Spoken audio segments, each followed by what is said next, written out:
오늘 본문은 이스라엘의 초대 왕이었던 사울이 이제 왕이 되어 가는 과정들을 설명해 주고 있습니다. 그런데 오늘 본문 안에서 사람의 마음 안에서 일어나는 새 마음이 어떻게 생겨나는지에 대해 말해 주고 있습니다. 그래서 우리 사람들 안에서 생겨나는 마음에 대해서 한번 생각을 해보고자 합니다. 9절을 보면 그가 사무엘을 떠나려고 몸을 돌이킬 때에 하나님이 새 마음을 주셨고 그날 그 징조도 다 응하니라 이렇게 말합니다. 사무엘에게 떠나려고 할 때에 사울에게 하나님께서 새 마음을 주셨다, 넣어주셨다. 성경은 이렇게 말합니다. 사람들은 흔히 말하기를 모든 일은 다 내가 마음 먹기에 달렸다. 이런 말들을 많이 하지요. 저만 들었습니까? 네. 다 마음 먹기에 달린 거다. 그런데 문제는 그 마음을 먹기가 쉽지 않다는 것입니다. 내가 마음을 먹어야겠는데 내가 그 마음이 잘 안 먹어지는 게 문제라는 것이지요. 공부하는 거 그거 마음만 먹으면 금방 됩니다. 그런데 공부하는 마음이 잘 안 먹어지는 거지요. 내가 무슨 일인가를 해야 되고 내가 말씀을 보고 기도를 해야 되겠다 생각은 하고 있는데 마음이 잘 안 먹어집니다. 참 쉬울 것 같이 말은 했지만 마음 먹기가 쉽지 않은 것이지요. 사울의 상황이 그렇습니다. 너무나 갑작스럽게 모든 상황들이 돌변하기 때문에 아직도 그 자신이 정리가 되지 않고 뒤죽박죽인 생각들이 가득했을 것입니다. 당황스럽습니다. 혼란스러웠을 것입니다. 또 한편으로는 자기가 왕이 된다는데 그 왕을 내가 잘할 수 있을까? 사람이면 누구나 가지는 그런 염려와 걱정도 있었을 것입니다. 실제로 사무엘에게 기름 부음을 받기는 했지만 그의 전과 기름 부음 받기 전과 후가 그닥 달라져 보이지도 않습니다. 오히려 내가 혼란스럽기만 한 것입니다. 아직 그는 마음의 준비가 되지 않았다. 이렇게 말할 수가 있습니다. 그런데 바로 9절에서 이제 바뀝니다. 하나님께서 이런 사울에게 새 마음을 주신 것이지요. 이스라엘의 왕이 되기에 합당한 그 마음을 내가 먹은 것이 아니라 하나님이 주셨다는 것입니다. 이스라엘의 왕뿐 아니라 내가 하나님의 사람이 되기 위해서도 내가 결단하고 내가 마음을 먹는 것이 아니라 하나님께서 성령을 통해서 그 마음을 우리에게 넣어 주셔야 한다는 것입니다. 이스라엘의 왕이 되기에 합당한 마음을 하나님께서 주셨기에 그가 변화된 것입니다. 사무엘에게 얘기를 듣고 기름 부음을 받기 전과 후는 크게 달라지지 않았지만 이제 하나님이 주시는 마음이 내 안에 일어나고 나니 그의 삶이 변화되었음을 알 수가 있습니다. 이런 변화된 모습이 얼마나 놀랄 만한 일이었는지 사람들은 무슨 일이 일어났느냐, 사울도 선지자들 중에 있느냐 이렇게 물을 정도였다는 것입니다. 사울이 살아왔던 모습이 완전히 달라졌다는 것입니다. 이후로도 이 말은 이제 이스라엘 사람들의 삶 속에서 갑자기 큰 변화를 나타낼 때에 속담처럼 이런 말을 사용했다는 것입니다. 사울의 변화가 사람들을 깜짝 놀라게 하기에 충분했다는 것을 말해주고 있습니다. 사람이 마음 먹어서 사울이 변화된 것이 아니라 하나님께서 사람을 변화되게 그 마음을 주셨다는 것입니다. 실제로 우리가 살아가다 보면 내 마음을 내 스스로 어떻게 할 수 없음을 우리는 잘 알고 있습니다. 너무나 슬플 때 아니 내가 슬퍼하지 말아야지 하는데 그게 잘 되지 않는다는 것이지요. 세상을 살아갈 때 실망하지 말아야지, 힘들어하지 말아야지 항상 마음 먹지요. 세상 사는 게 얼마나 나날이 힘듭니까? 아침에 갈 때는 새 힘으로 새 능력으로 살려고 마음 먹고 나가는데 저녁 때 되면 그렇게 되지 않는 게 우리의 삶 아닙니까? 내가 아무리 마음 먹는다고 해서 되는 게 없습니다. 내가 아무리 원하고 내가 아무리 노력한다 할지라도 내 스스로는 나의 삶을 변화시킬 수 없다는 것을 우리는 깨닫게 되는 것입니다. 사람들은 흔히 말합니다. 교육을 많이 시키면 또는 수련을 오래 하면 우리의 삶이 변할 수 있고 내가 스스로 성숙한 사람이 된다거나 아니면 스스로 신의 경지에 이를 수 있다 이렇게 하는 사람들이 많습니다. 실제로 많은 종교들이 스스로 수련을 해서 어느 경지에 오를 수 있다 이렇게 말하죠. 여러분은 요가가 뭐라고 생각하십니까? 요가는 인도의 종교입니다. 그 요가를 통해서 스스로의 노력을 통해서 수련을 통해서 신의 경지에 이를 수 있다고 나온 그들의 수련법이 바로 요가인 것이지요. 우리나라에 들어올 때는 그 요가는 종교적인 색채를 뺐다고 하지만 실제로는 빼지 않고 있습니다. 어쨌든 인간이 자기 자신을 변화시키는 데 있어서는 인간은 철저하게 무능력하다는 것을 고백해야 합니다. 우리 장로교의 신조 중에 인간의 전적 타락성과 인간의 전적 무능력함을 인정해야 하는 것이 장로교의 교리이기 때문입니다. 인간의 마음이라는 것이 너무나 타락해서 어느 경지에 오를 수 없게 되었다는 것입니다. 우리가 핸드폰을 많이 쓰지만 어느 배터리가 어느 수준 이하로 떨어져 버리면 이제 꺼져서 자기 힘으로는 도저히 기능할 수가 없게 되지요. 인간도 마찬가지입니다. 어느 수준 떨어지면 그 이상으로 올라올 수가 없습니다. 왜냐하면 우리의 마음들이 너무나 타락했기 때문이지요. 이를 예레미야 17장 9절은 이렇게 말하고 있습니다. 같이 한번 읽겠습니다. 만물보다 거짓되고 심히 부패한 것은 마음이라 누가 능히 이를 알리오마는.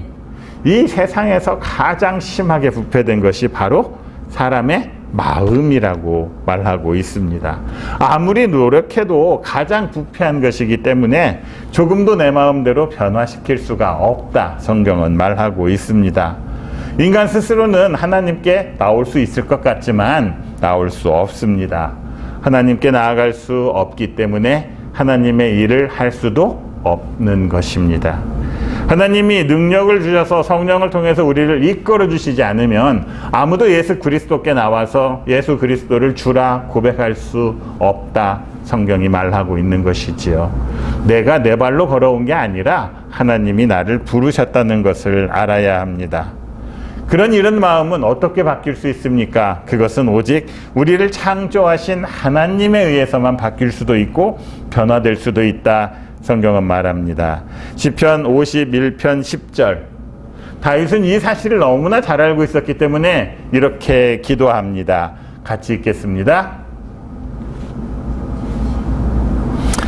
하나님이여 내 속에 정한 마음을 창조하시고 내 안에 정직한 영을 새롭게 하소서. 내 안의 마음을 창조하시는 이는 하나님이십니다. 내 영을 새롭게 하시는 분도 하나님이시라는 것이지요. 새롭게 한다는 것은 새로운 창조를 말합니다. 새 창조지요. 하나님은 우리를 끊임없이 새롭게 창조해 주십니다. 천지를 창조하셨듯이 끊임없이 우리를 새롭게 하시는 것, 그것이 곧 새 창조라 말하고 있는 것입니다. 여기서 말하는 정직한 영이란 무엇을 말합니까? 정직한 영, 흔들리지 않는 마음입니다. 견고한 마음입니다. 믿음에 굳게 서서 조금도 두려움 없이 흔들리지 않는 그런 견고한 마음이라는 것이지요. 새롭게 하소서라는 이 말은 히브리어로는 핫데시라고 한답니다. 이 원래의 뜻은 무너진 건물을 다시 짓는다, 이런 뜻이라고 합니다. 그러니까 새롭게 하는 것은 원래 있던 자리, 그 썩어져 버린 그것들을 하는 게 아니라 완전히 무너진 그 폐허 위에서 새롭게 짓는 핫데시, 그것이 새롭게 하소서라는 것이지요. 범죄함으로 파괴된 우리의 몸과 영혼, 그것들로부터 내 마음을 다시 일으켜 세우고 하나님을 향한 그 마음이 더 이상 흔들리지 않게 하는 것, 그것이 바로 새롭게 한다는 말입니다. 우리의 기도가 이렇게 되어야 하지 않겠습니까? 그냥 물에 물 타는 듯 술에 술 타는 듯 그렇게 넘어가는 것이 아니라 가장 부패한 그 마음을 완전히 제하여 버리고 이제 하나님만을 향해서 내 마음을 정하고 흔들리지 않게 하는 것, 그것이 바로 우리의 삶이 되어야 하지 않겠습니까? 그런데 무엇보다도 하나님이 이 정한 마음, 이 확실한 흔들리지 않는 마음을 주지 않으시면 내 영은 새롭게 될 수가 없다는 것이지요. 내 부패한 마음으로 인해서, 사탄의 유혹으로 인해서, 현실의 어려움으로 인해서 나는 다시 부패해질 수밖에 없다는 것입니다. 정직한 영이 될 수가 없다는 것이지요. 그러다 보니 우리들의 삶은 위선으로 가득 찹니다. 거짓으로 가득 찹니다. 허영과 그리고 교만으로 가득 차게 되어 있는 것이지요. 우리의 삶이 깨끗하게 될 수 있는 것, 우리의 삶이 정직하게 될 수 있는 것, 흔들리지 않는 믿음을 가질 수 있는 것, 그건 하나님의 영인 성령께서 우리를 주관하실 때에만 가능하다는 것을 알아야 합니다. 그러니까 내 삶의 주인이 내 마음이 아니고 내가 아니라 성령이 나의 마음을 주관해 주시라, 그렇게 기도해야 한다는 것입니다. 우리 성도들 또한 크게 다르지 않지요.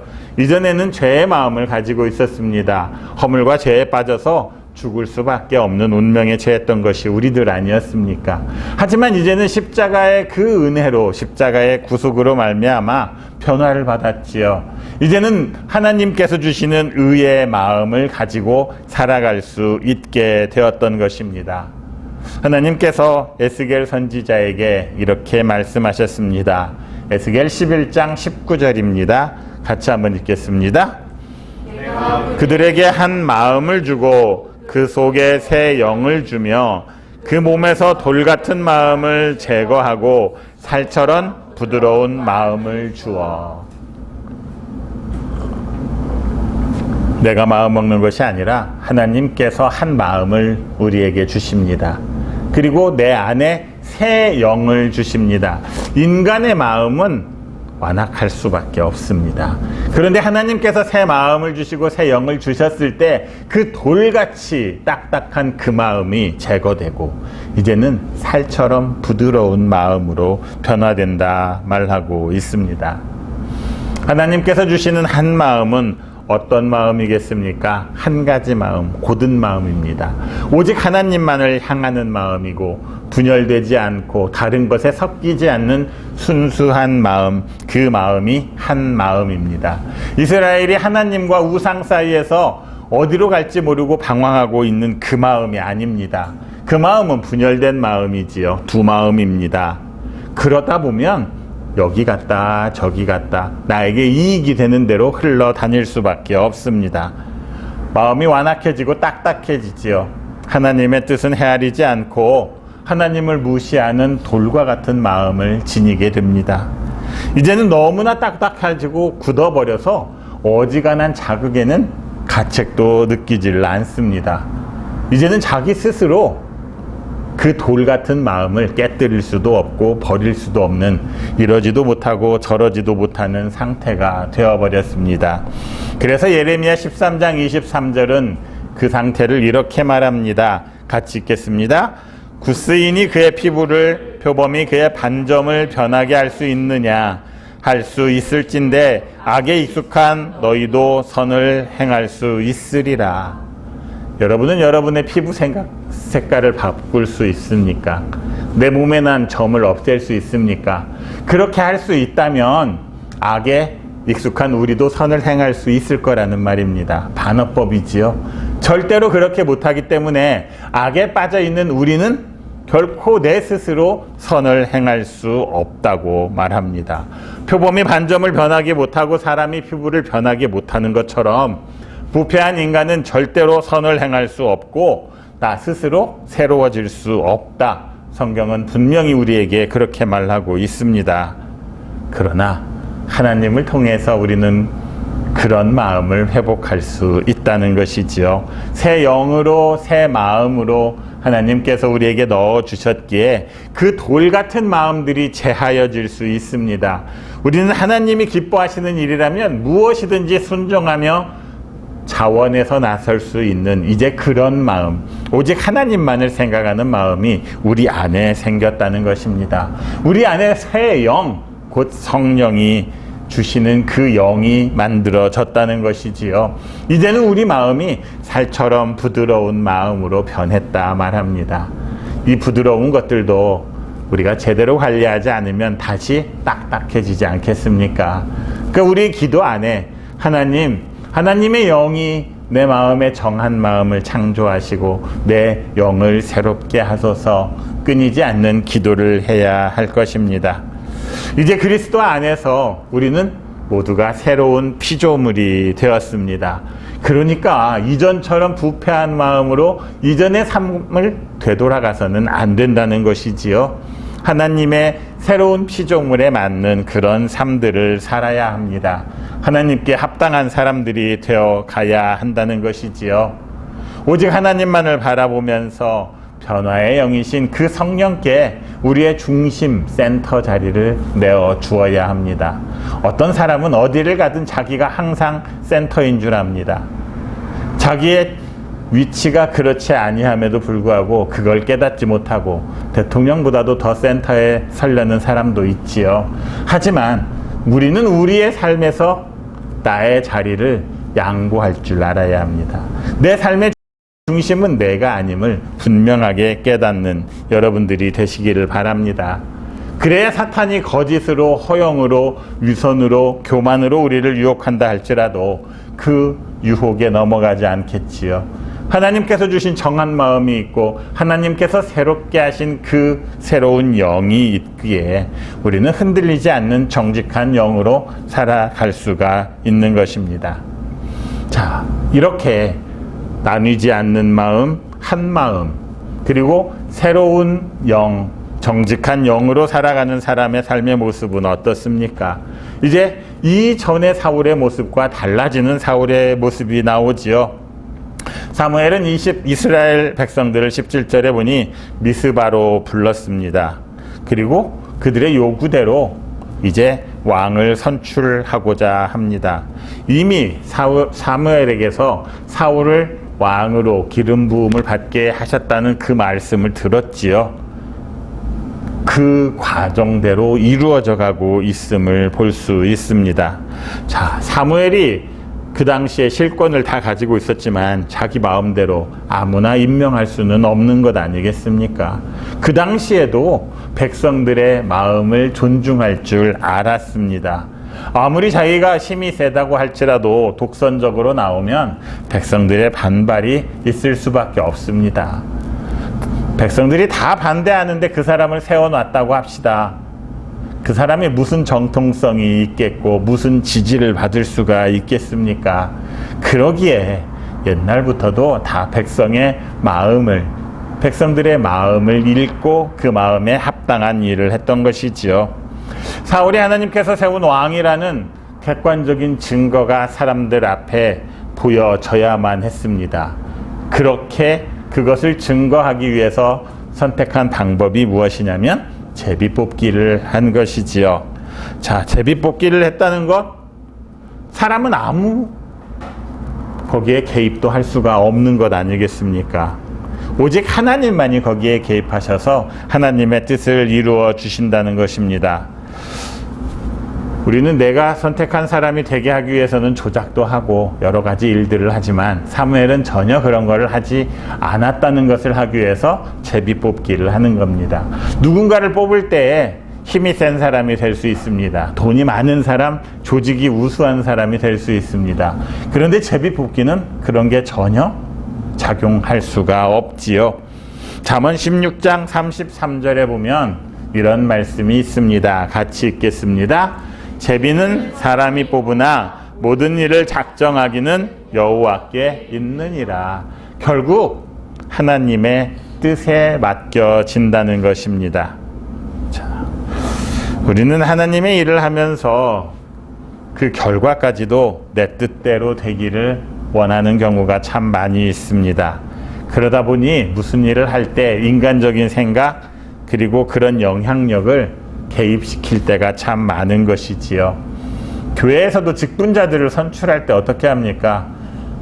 선거운동을 하지요. 누구든지 그 마음에 이 사람이 되어야 한다, 그런 마음을 갖는 사람들도 있을 수 있습니다. 그런데 약간 모자란 듯한데도 되고 싶은 욕심이 있으면 어떻게 합니까? 열심히 선거운동을 하게 되는 거지요. 하나님의 뜻보다는 사람의 인간관계에 따라갈 때도 있습니다. 나와의 이익을 따질 때도 있는 것이지요. 그러다 보니 교회 내에서도 그런 일들이 시끄러워질 수가 있습니다. 만약에 하나님이 아닌 사람들이 개입을 하고 조작을 해서 잘못된 선택을 했다고 합시다. 그럼 하나님께서는 어떻게 하십니까? 바로 그거 무효야 무효하고 파기하시는 그런 분이 아니시지요. 내가 잘못된 선택을 했으면 그 책임을 어느 정도는 내가 져야 한답니다. 절대로 하나님께서는 억지로 하지 않으시고 강제하지 않으십니다. 그래서 우리는 누군가를 뽑을 때는 항상 잘 뽑아야 합니다. 잘못된 선택을 했다면 고스란히 우리가 그 책임을 져야 하지요. 이스라엘 왕을 잘못 뽑았으면 결국 이스라엘 백성들이 그 책임을 져야만 하는 것입니다. 우리는 하나님의 일을 할 때 인간적으로 최선의 노력은 다 해야 합니다. 하지만 결과까지도 어떻게 개입하려고 하는 그 마음은 버려야 할 것입니다. 그것은 하나님께 맡겨야 합니다. 진리가 분명하게 드러났음에도 불구하고 나의 생각과 다르다고 해서 하나님의 뜻을 부정하고 내가 개입하고 내가 조작하는 그런 일들은 없어야만 하는 것이지요. 18절 이후에 이스라엘 백성들이 애굽에서 탈출했던 그 이야기를 하고 있습니다. 갑자기 이 이야기가 왜 나온 것입니까? 하나님은 지금까지 한 번도 구원의 역사에 있어서 실패한 적이 없으신 분이라는 것입니다. 하나님의 뜻이 결코 실패한 적이 없다고 말하고 있습니다. 하나님의 보호하심, 인도하심이 적절하게 이루어지고 있기 때문에 실패하지 않으시는 하나님이라 그렇게 믿어야 한다는 것이지요. 그럼에도 불구하고 사람들은 어떻습니까? 그 하나님을 믿지 않으려고 합니다. 내 뜻을 자꾸 내세우려고 합니다. 하나님이 직접 통치하시는데도 불구하고 사람들은 내 뜻대로 내가 세운 왕을 만들고자 지금 계속 이야기하고 있지 않습니까? 하나님이 내가 너희들을 지금까지 한 번도 실패하지 않고 구원해 주었다. 그럼에도 불구하고 사람들은 그럼에도 불구하고 우리는 내 뜻대로 해야겠습니다. 지금 이러고 있는 것이지요. 사람은 그런 것 같습니다. 내가 하면 참 잘한다고 생각합니다.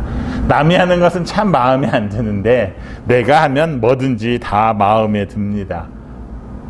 그래서 모든 일을 내가 하려고 하고 내가 다 그거를 쥐고 흔들려고 하는 게 사람의 속성이지요.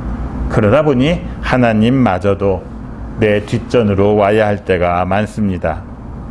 그런데 말입니다. 실제로 그렇습니까?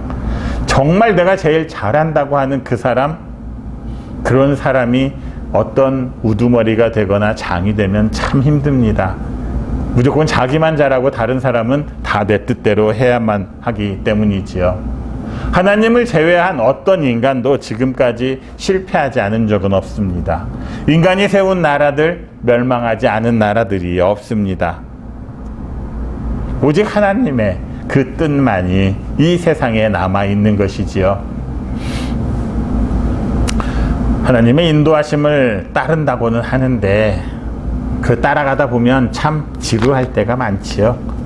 내 뜻처럼 하루아침에 좀 이루어지면 좋겠는데 지난합니다. 결과가 그렇게 빠르지도 않고 속이 답답해 죽을 것 같습니다. 그러다 보니 어떻게 됩니까? 하나님 잠깐만 기다리십시오 하고 내 뜻대로 하는 것이지요. 하나님의 뜻을 따르는데도 시련에 빠질 때도 있습니다. 참 세상의 방법만큼 효과도 없는 것 같습니다. 결과는 참 느린 것 같습니다. 그러다 보니 우리는 어떻게 합니까? 내가 하고 싶은 대로 하지요. 그러다가 우리가 우리의 인생을 망하게 하는 것입니다. 그렇게 성경 안에 보면 그렇게 하다 망한 사람들이 얼마나 많이 있습니까? 하지만 느리지만 더디지만 하나님의 뜻을 따라서 살았던 그 사람들은 결국 인생의 성공을 맛보고 있는 것입니다. 왜냐하면 하나님께서는 모든 것이 합력하여 선을 이루게 하시기 때문입니다. 그러다 보니 느리기도 하고 내 마음에 맞지 않기도 하는 것입니다. 하나님의 뜻을 따르다 보면 불안합니다. 세상 사람들은 다 빨리 가는 것 같고 훨씬 더 잘 되는 것 같습니다. 염려도 많습니다. 그런데 지금까지의 말씀을 종합해 보면 이런 상황에서 흔들리지 않는 한 마음을 주시는 분이 바로 하나님이시라는 것입니다.